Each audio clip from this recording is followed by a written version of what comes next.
Commander Lisa Harper stood in the center of the massive chamber, her hands bound behind her back with energy restraints that hummed softly in the silence.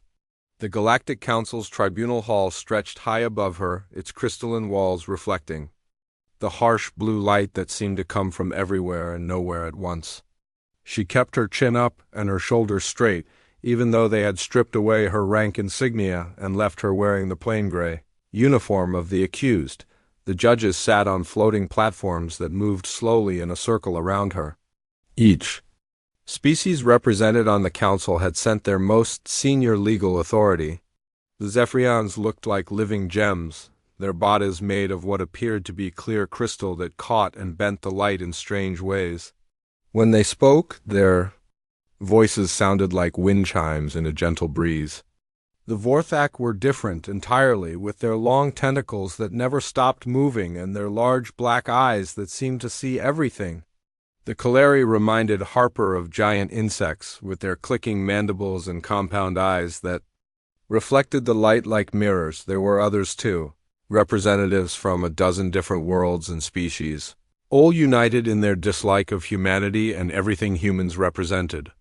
Harper had spent 5 years serving in the Galactic Navy, working alongside these aliens, fighting their wars, protecting their colonies. She had thought some of them were friends. She had been wrong. The lead judge was a Zephyrian named Crystal Song in Morning Light, though Harper just called him Crystal in her mind. His voice rang out across the chamber like music, but there was no kindness in the melody. Commander Lisa Harper of the Human Fleet, you stand accused of gross insubordination, violation of direct orders, and endangering diplomatic relations between the Council and the hegemony of Kurdik. Harper said nothing. She had already given her testimony. She had explained her choices. None of them had listened. The evidence is clear, Crystal continued, his platform drifting closer to her. On the planet Kepler 442, you were ordered to evacuate the Kurdik diplomatic compound first, before any civilian populations. This order came directly from High Command and was given for the preservation of peace between our species. Instead, you chose to evacuate human civilians first, leaving the diplomats to face the volcanic eruption that threatened the colony. A Vorthak judge named Deep Current flows through dark spaces extended several tentacles toward Harper. When he spoke, his voice was like water flowing over rocks. The diplomatic incident that resulted from your actions has cost the Council 3 trade agreements and a military alliance. The Kurdik consider this a grave insult. Harper finally spoke, her voice steady and clear. 15,000 human families lived in that colony. Men, women, children. The diplomatic compound housed 30 Kurdik adults, all of them trained soldiers who could have protected themselves. I made the choice that saved the most lives. The Kaleri judge clicked her mandibles together rapidly, a sign of extreme irritation. You made the choice that served your species first. This is exactly the kind of behavior the Council has come to expect from humans. You put your own people above the greater good of galactic peace. I put innocent lives above politics, Harper replied. Crystal's light grew brighter, which Harper had learned meant anger. Your insubordination resulted in the deaths of 3 Kurdik diplomats who could not escape the eruption in time. Their deaths have brought us to the edge of war.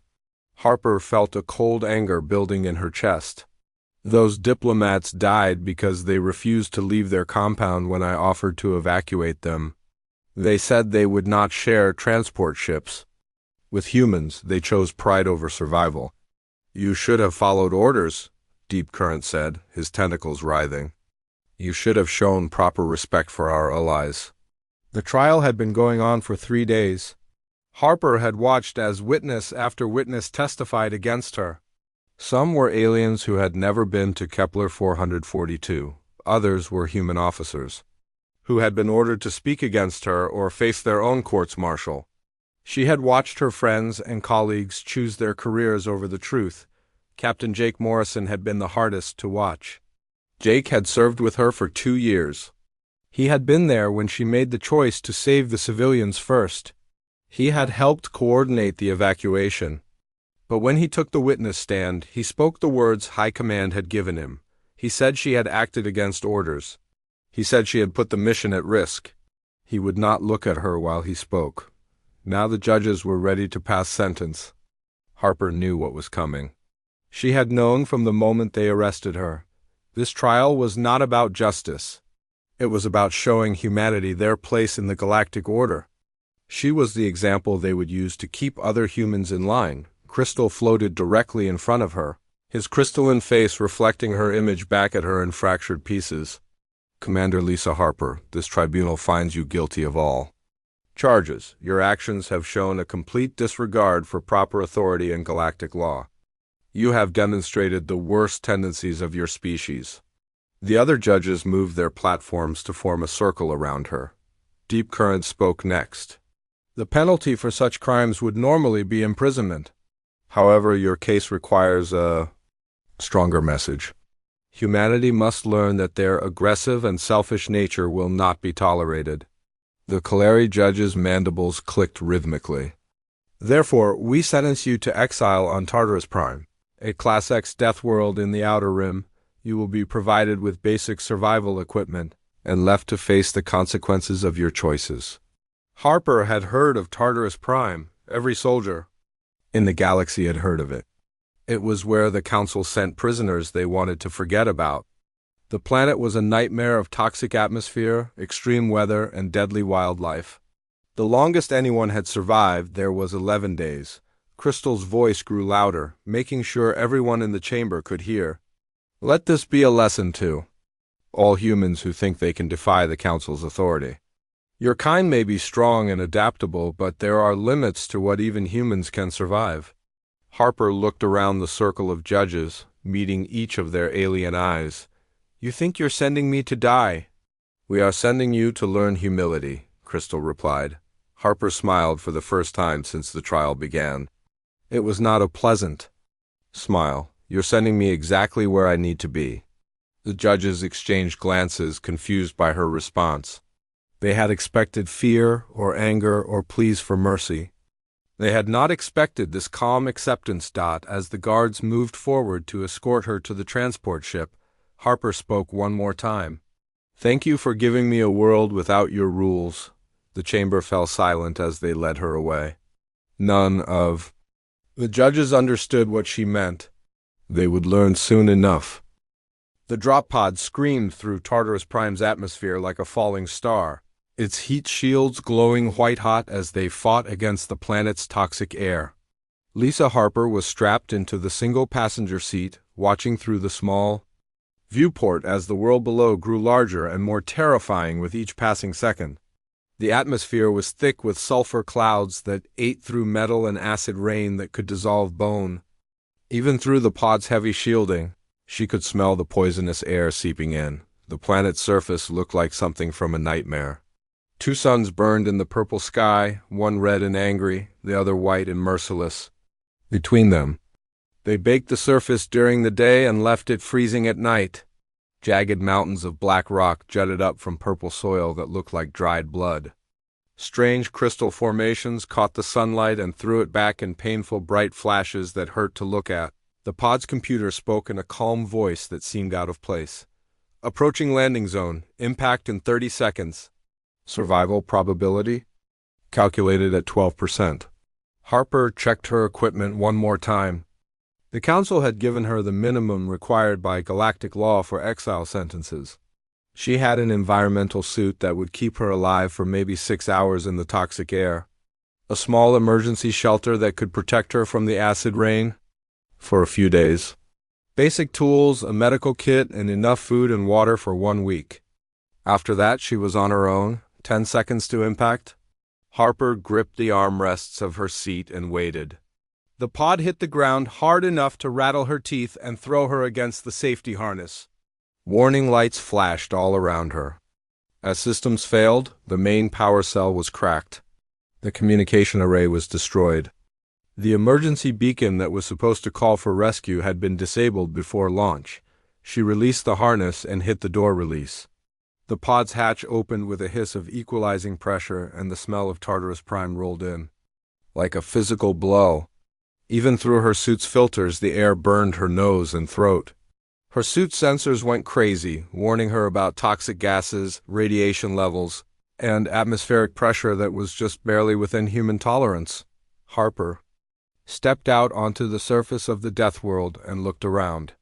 The pod had crashed on a rocky plain covered with purple sand and strange crystal growths. In the distance, she could see mountains that reached up into the poisonous clouds. The twin suns beat down on her with heat that made her suits cooling.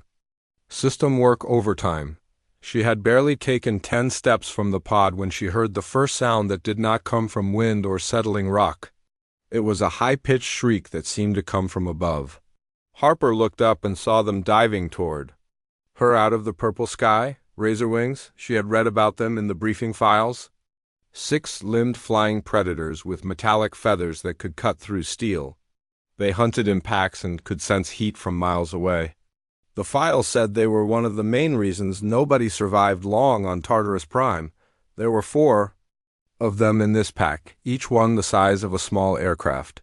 Their wings caught the sunlight and flashed like mirrors as they circled her. Harper could see their eyes, cold and intelligent, studying her movements.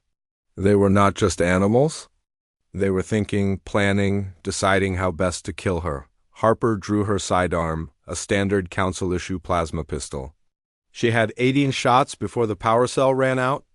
After that, she would have to rely on her hands and whatever she could find on this cursed planet. The first Razoring dove at her with its claws extended. Harper waited until it was almost on top of her, then rolled to the side and fired 3 quick shots. The plasma bolts caught the creature in the chest and sent it tumbling to the ground, where it lay still. The other 3 shrieked in anger and attacked together. Harper ran toward the largest crystal formation she could see, a twisted spire of purple stone that rose 20 feet above the plain. The razor wings followed, their metallic feathers singing through the air as they flew. She reached the crystal spire just as one of them swooped down at her head. She ducked and felt the wind from its wings ruffle her hair through the suits. Helmet. The crystal was harder than diamond, but it had sharp edges that could cut through anything. Harper grabbed a chunk of broken crystal from the ground and hurled it at the nearest razor wing. The shard caught the creature in the wing and sent it spinning out of control. It crashed into the base of the spire with a wet sound that Harper could hear even over the wind. 2 left. They were being more careful now, circling her at a distance and making short attacks that forced her to keep moving. Harper fired twice more, missing both times as the creatures twisted away from her shots. She had 13 shots left. The larger of the 2 razor wings suddenly folded its wings and dropped toward her like a stone. Harper threw herself flat on the ground and felt claws rake across her suit's back, leaving deep scratches in the tough fabric. She rolled over and fired twice at point-blank range. Both shots hit home, and the creature fell dead beside her. The last razorwing landed on top of the crystal spire and stared down at her. Harper could see intelligence in its eyes, and something that might have been respect. It had watched her kill 3 of its packmates. It had seen her use the environment as a weapon. It was learning. Harper stood up slowly, keeping her weapon trained on the creature. They stared at each other for a long moment. Then the razorwing spread its wings and flew away, disappearing into the purple sky. Harper looked around at the 3 dead creatures surrounding her. Their metallic feathers were still sharp enough to cut, and their bones looked strong enough to make tools. Their meat might even be edible, though she would have to test it carefully. The council had sent her here to die, but they had given her exactly what she needed to survive. She dragged the pod's emergency shelter to the base of the crystal spire and began setting it up. The shelter was small, barely large enough for 1 person, but it would protect her from the acid rain and the worst of the temperature swings. She activated the power cell and watched as the shelter's force field shimmered to life around her. Inside the shelter, Harper began to take inventory of her supplies. Food for 7 days. Water for 5 if she was careful. Medical supplies that might last a month if she did not get seriously injured. Power for the shelter's life support that would run out in 3 days. She looked out through the shelter's transparent walls at the dead razor wings and the harsh landscape beyond. This world was trying to kill her every second she stayed alive. The air was poison, the weather was deadly, and the wildlife was actively hunting her. By every reasonable measure, she should be dead within a week. Harper began to smile. She had spent her entire military career following other people's rules, fighting other people's wars, protecting other people's interests. For the first time in her life, she was completely free, no orders to follow, no superiors to please, no politics to navigate, just her, this world, and the simple challenge of survival. She pulled out her multi-tool and began working on the first dead razorwing. If she was going to live on this planet, she needed to understand everything about it. She needed to learn what could kill her and what could help her. She needed to stop thinking like a soldier following orders and start thinking like a human who refused to die. The twin suns began to set, painting the purple sky in shades of red and gold. The temperature started to drop rapidly as the heat dissipated into the thin atmosphere. Harper sealed the shelter and activated its heating system. Tomorrow, she would begin exploring this world properly. The council thought they had sent her to hell. Harper was beginning to think they had sent her home. 6 months had passed since Lisa Harper first set foot on Tartarus Prime, and the woman who emerged from the mountain caves each morning was no longer the disgraced military officer who had crashed here in a council drop pod. She moved through the toxic landscape with the confidence of someone who had claimed it as her own territory. The environmental suit she wore was no longer the standard council issue that had barely kept her alive during those first terrible days. Instead, she wore armor crafted from razorwing scales and metal she had extracted from the planet's rich mineral deposits, the cave system she had discovered. 2 weeks after landing had become far more than a simple shelter. Harper had spent months exploring the tunnels that wound deep into the mountain, following passages that led to chambers filled with technology left behind by a civilization that had died out thousands of years ago. The builders of this place had been methodical and practical, designing their installations to last through any catastrophe. They had also been remarkably similar to humans in their approach to problem-solving. Harper stood in the main control chamber, her hands moving across panels that responded to her touch as if they had been waiting for her specifically. The ancient systems had recognized something in her, some quality that marked her as worthy of their trust. She had learned to read their displays and understand their language through trial and error, guided by an intuition that surprised even her. The technology was not like anything the Council used, which relied on complex commands and precise protocols. This was simpler and more direct, responding to intent as much as action. The power core that fed the entire installation was beyond anything humanity had ever built. It drew energy from the planet's twin suns, filtered it through crystalline matrices, and stored it in chambers that could hold enough power to run a city for years. Harper had connected her own equipment to this system, extending the reach of the ancient technology with modern components, salvaged from her drop pod and improved with materials she had found in the caves. The razor wings that had tried to kill her on that first day now served as her scouts and guardians. It had taken weeks of careful interaction to earn their respect, but once she had proven herself as the dominant predator in their territory, they had accepted her leadership. She had learned their hunting patterns and mating calls, understanding that they were far more intelligent than the Council's files had suggested. They could be trained, directed, and even reasoned with if you knew how to communicate with them. Harper walked through the tunnels that connected her growing complex, checking on the various projects she had in progress. In one chamber, she had set up a workshop where she crafted tools and weapons from razorwing bones and metallic feathers. The materials were incredibly strong and naturally sharp, perfect for surviving in a world that tried to kill everything that lived on it. In another chamber, she had built a laboratory where she studied samples of the planet's soil, atmosphere, and wildlife. The most important discovery had been the terraforming systems. The ancient builders had left behind machines that could process the planet's toxic atmosphere and convert it into something breathable. The systems were damaged and incomplete, but Harper had spent months repairing them with spare parts cannibalized from other devices. She had managed to get 3 atmospheric processors online, creating small pockets of clean air around her mountain stronghold. The effect on the local environment had been dramatic. Plants that had been dormant in the toxic soil began to grow. In the clean zones, water that had been too contaminated to drink became pure and fresh. Even the weather patterns began to change as the processors affected the chemical composition of the clouds above them. Harper had also discovered that the ancient builders had been preparing for exactly the kind of scenario she found herself in. Hidden throughout the complex were stores of knowledge, technical manuals, and cultural records that told the story of a species that had faced extinction and chosen to adapt rather than surrender.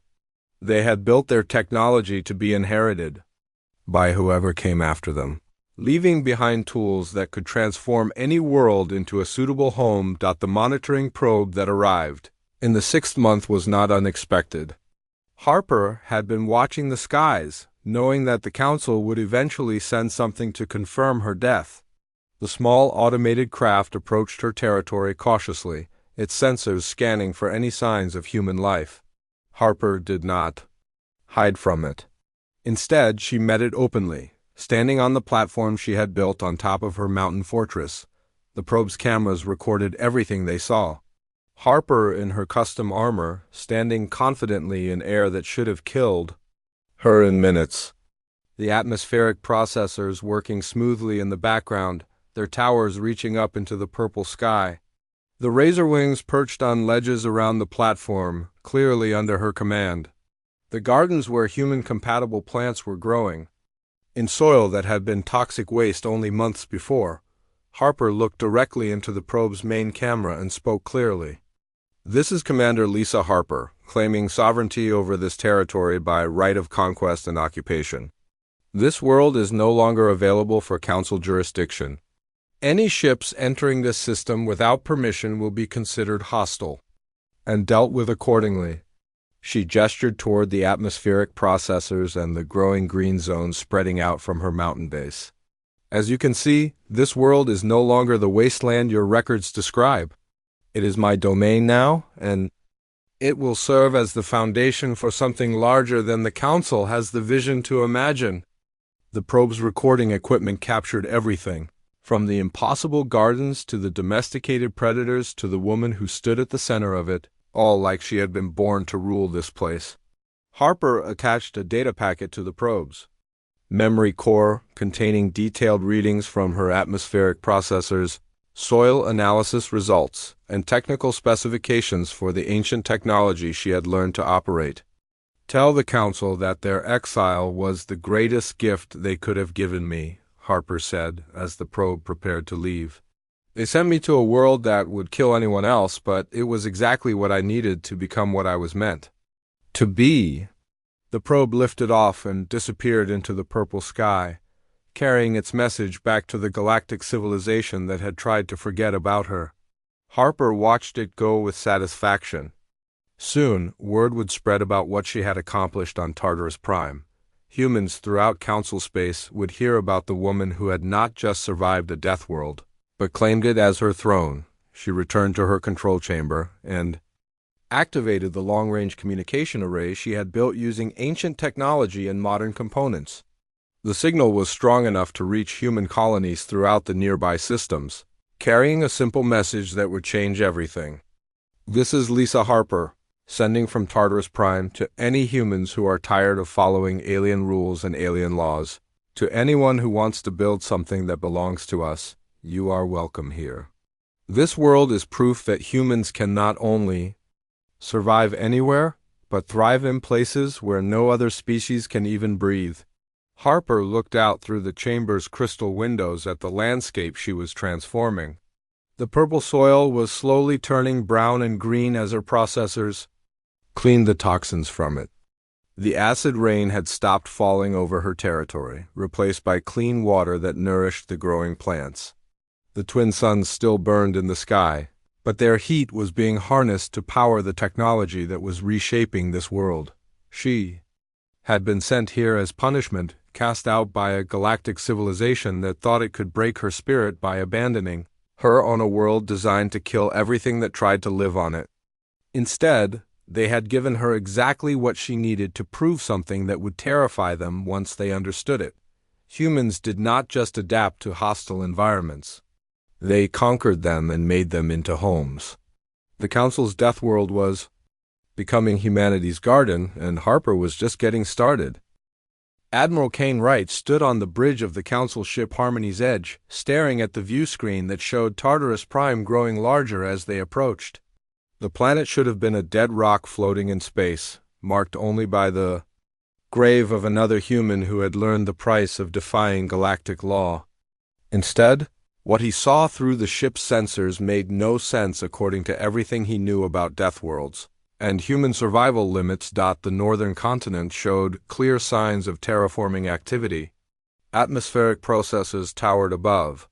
The landscape like metal trees, their tops disappearing into clouds that were no longer the toxic purple of the planet's natural atmosphere.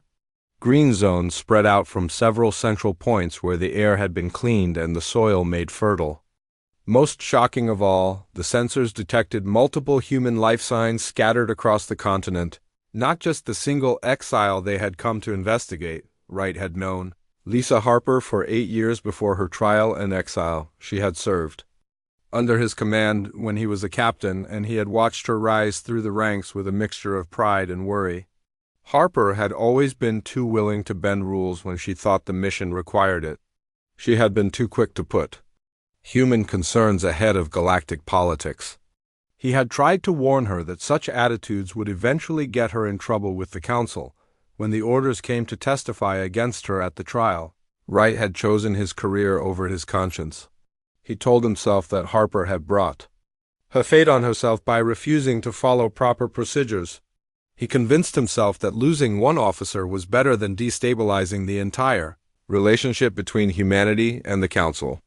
Now, looking at what she had accomplished on this impossible world, he wondered if he had been wrong about everything. The diplomatic mission consisted of 3 ships carrying a mix of Council, peacekeepers, and scientific personnel. The official purpose was to investigate reports of impossible human activity on a classified Deathworld. The unofficial purpose was to clean up what the Council saw as an embarrassing failure of their exile system.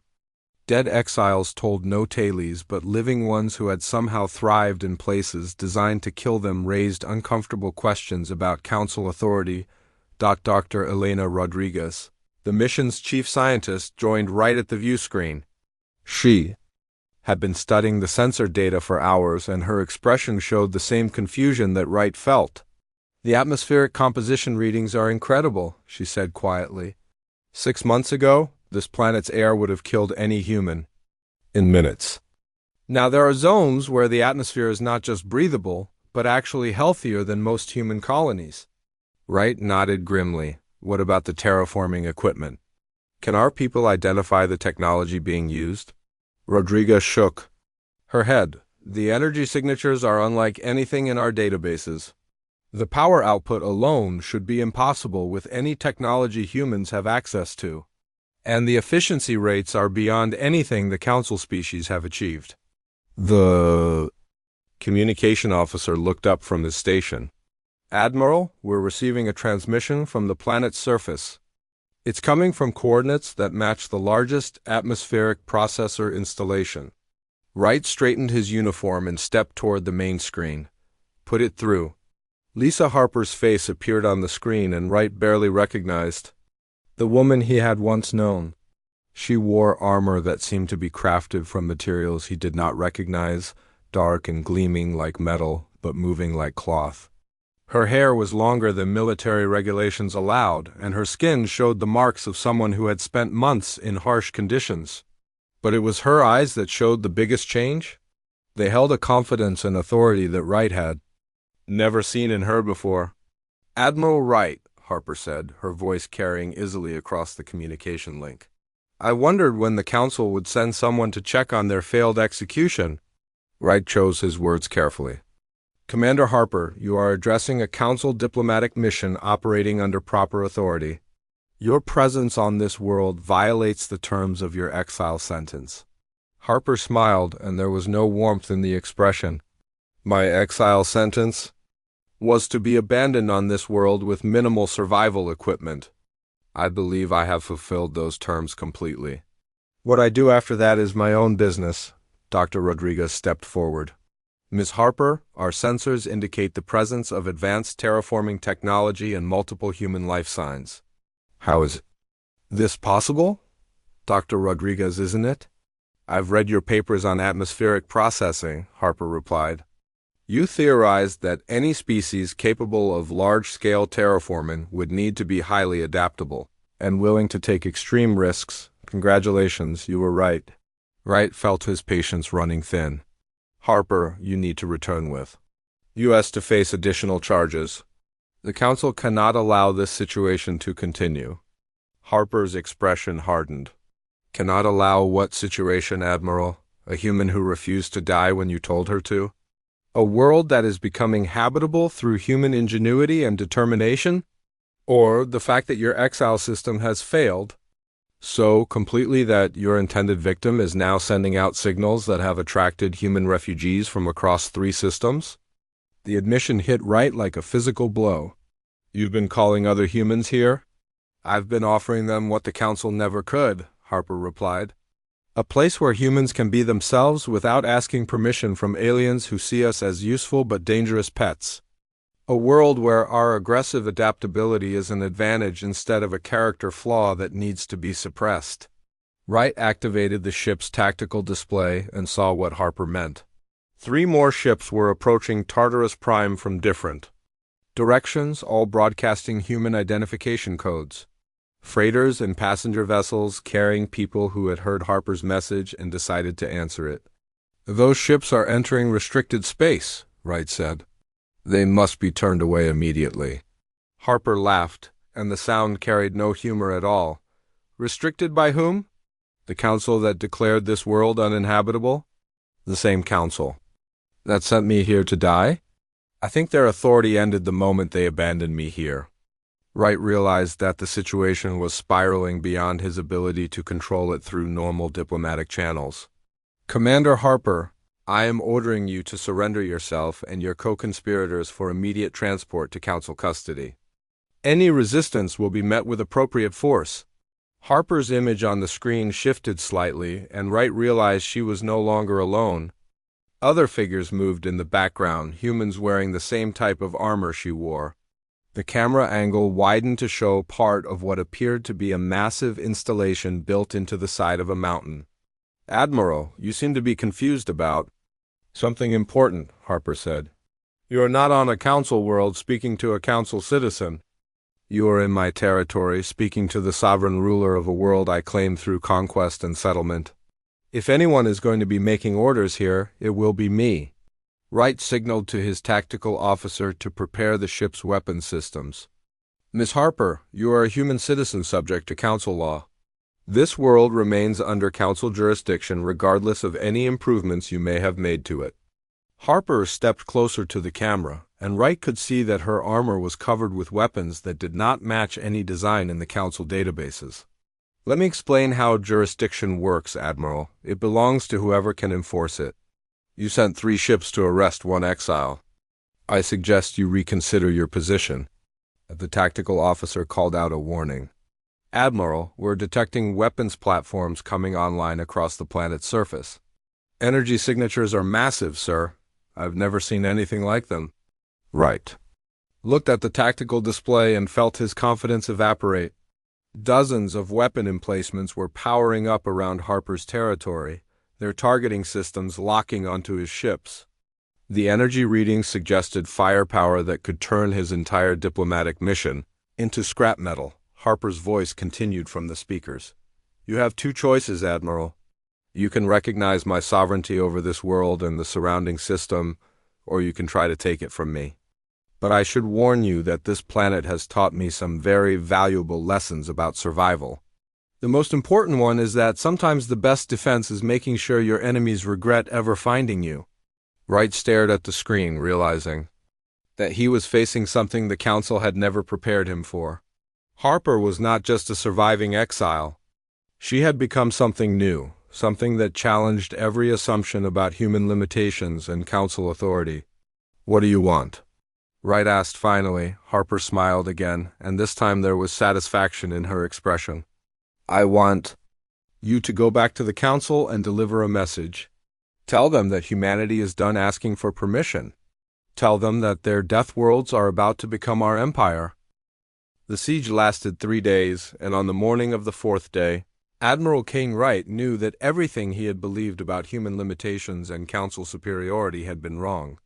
His 3 ships hung damaged and defenseless in orbit, above Tartarus Prime, their weapon systems destroyed by technology that should not have existed and tactics that should not have worked. It had started when Wright ordered his peacekeepers to land and arrest Harper by force. The landing shuttles had barely reached the atmosphere before Harper's defenses came alive. Weapons platforms hidden throughout the mountains opened fire with energy beams that cut through military-grade shields like they were made of paper. The automated defense systems tracked multiple targets simultaneously, while Razorwings dove at the shuttles with coordination that spoke of intelligence and training. The second day brought a more coordinated assault. Wright committed his full military force, sending waves of armed shuttles supported by orbital bombardment from his flagship. Harper's response had been swift and devastating. Her installations launched projectiles that struck his ships with perfect accuracy, disabling weapon systems and communication arrays without destroying the vessels completely. It was a surgical demonstration of superior firepower combined with restraint that sent a clear message. On the 3rd day, Wright had tried to negotiate from a position of strength by threatening to call for reinforcements from the Council fleet. Harper's response had been to broadcast the entire conflict live across human communication networks throughout the galaxy. Every human colony, every space station, every ship in the known systems watched as a single woman defended her impossible kingdom against the combined might of the Galactic Council. The broadcast showed things that challenged everything the Council had taught about human capabilities. Harper walked through battles wearing armor that turned aside energy weapons like they were flashlights. Her human followers fought with weapons crafted from materials that did not exist in any database. Most shocking of all, they rode Razorwings into combat, turning the planet's most deadly predators into cavalry mounts that struck from the sky with devastating effect.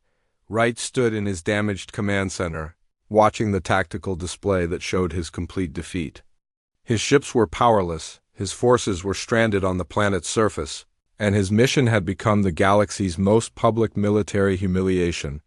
The communication officer looked up from his station with an expression of barely controlled panic. Admiral, we're detecting a new contact approaching from the planet's surface.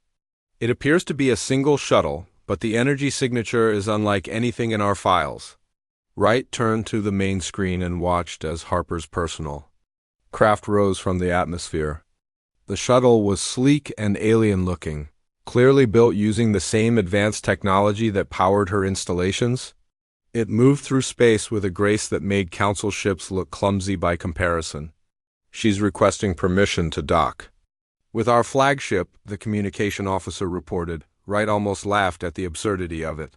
Harper was asking permission to board his ship after spending 3 days proving that she could destroy it whenever she chose. Grant the request. Clear the main docking bay and make sure all security teams stand down. 20 minutes later, Wright stood in the flagship's primary docking bay and watched as Harper's shuttle settled onto the deck with barely a whisper of sound. The craft's hull seemed to shimmer and shift as it powered down, revealing technology that was clearly beyond human engineering. When the hatch opened, Harper stepped out wearing armor that looked like it had been grown rather than manufactured. She was not alone. 4 other humans followed her, each wearing similar armor and carrying weapons that hummed with contained energy. They moved with the confidence of people who had never known defeat, their eyes scanning the docking bay with the casual alertness of apex predators. Behind them came something that made Wright's blood run cold. A razorwing, its metallic feathers gleaming under the bay's lights, walked calmly beside Harper like a trained hunting dog. The creature's intelligent eyes studied the Council personnel with obvious interest, and Wright realized that it was not just tamed but truly domesticated. Harper had turned the galaxy's most feared predator into a companion animal, Wright lead. the group to his command bridge, acutely aware that Harper and her people could probably kill everyone on the ship before security could respond. The bridge crew watched in stunned silence as the woman they had come to arrest walked among them like she owned the place. Harper stopped in front of the main view screen and gestured toward the planet below. "Admiral, I want you to understand what you're really looking at down there. 6 months ago, your council sent me to die on a world that was supposed to be uninhabitable. Instead, I found the ruins of a civilization that had faced extinction and chosen to adapt rather than surrender." She activated a small device that projected a holographic display showing the planet's transformation. The beings who built those installations understood something that the Council has forgotten. Survival is not about finding a perfect environment. It's about having the will and intelligence to make any environment perfect for you. Wright stared at the display, watching time-lapse images of purple wastelands turning into green gardens. "The technology you're using, where did it come from?" Harper smiled. It was waiting for someone worthy of inheriting it. Someone who understood that the universe does not owe you a comfortable life, but it will respect you if you prove that you can take what you need from it by force. The tactical officer called out a new report. "Admiral, we're detecting multiple ships entering the system. Human vessels approaching from various vectors." Wright turned to the display and saw them coming. Dozens of ships, some military vessels that had apparently broken away from Council service, others converted freighters and passenger craft. All of them were broadcasting the same message, declaring their allegiance to Harper and their intention to settle on Tartarus Prime. "How many?" Wright asked quietly. Harper checked her own communication device. "The first wave includes about 15,000 colonists. Engineers, scientists, soldiers, farmers. People who heard about what we're building here and decided they wanted to be part of it, spending their lives asking aliens for permission to exist." Wright felt the last of his authority slipping away. "The Council will never allow this. They'll send the full fleet to stop you." Harper laughed, and the sound carried genuine amusement. "Admiral, you still don't understand what's happening here. Look at your tactical display. Look at the ships coming to join us. Do you see any Council vessels among them?" Wright realized what she meant. Every ship approaching Tartarus Prime was human. More importantly, many of them were military vessels that had been serving in the Council fleet. Harper's broadcast had not just attracted colonists. It had inspired defections. Harper stepped closer to Wright, and he could see his own reflection in the polished surface of her armor. "I'm going to make you an offer, Admiral. You can go back to the Council and tell them that their authority over humanity is officially over. Tell them that we're claiming every Deathworld, every hostile system, every place in the galaxy that they consider too dangerous for civilized species." She gestured toward the approaching ships. "Or you can stay here and help us build something that humanity has never had before. An empire that belongs to us, built on our terms, governed by our values." Wright looked around his bridge at the faces of his crew. Some showed fear, others confusion, but more than a few showed something that looked like hope. He realized that Harper was offering them the same choice she was offering him. "What about the Council?" Wright asked. "What happens when they try to stop you?" Harper's expression grew cold. "Then they'll learn the same lesson that Tartarus Prime taught me. The universe belongs to whoever is strong enough to claim it and smart enough to hold it." She turned and walked toward the bridge exit, her companions and the Razorwing following silently behind her. At the doorway, she paused and looked back at Wright one more time. "The Council made a mistake when they sent me here, Admiral.